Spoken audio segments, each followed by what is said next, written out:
పెళ్లి కూతురు ఫంక్షన్ 20 ఫిబ్రవరి 2025న కమ్యూనిటీలో అంగరంగ వైభవంగా పుష్పాల అలంకరణతో అందమైన గాజులు. పెళ్లి కూతురు లేదా వధువు అనే పదాన్ని తెలుగులో పిలుస్తారు. దక్షిణ భారతదేశంలో జరిగే ఒక ఉత్సవ కార్యక్రమం. ఈ శుభ సందర్భం వివాహానికి ముందు జరిగే ఒక ఆచారం. దీనిని ఎంతో ఉత్సాహంగా మరియు ఉల్లాసంగా జరుపుకుంటారు. వేడుకను హల్దియా వేడుక అని కూడా పిలుస్తారు.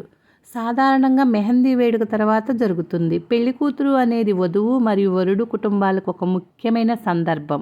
ఎందుకంటే ఇది వారి కొత్త జీవితం కలిసి ప్రారంభానికి ప్రతీక. పెళ్లి కూతురు వేడుక అనేది కుటుంబ సభ్యులు మరియు స్నేహితులంతా కలిసి వధువు మరియు ఆమె రాబోయే వివాహాన్ని జరుపుకోవటానికి అనుమతించే ఆనందకరమైన సందర్భం. పెళ్లి కూతురు ఫంక్షన్లో కమ్యూనిటీ సభ్యులందరూ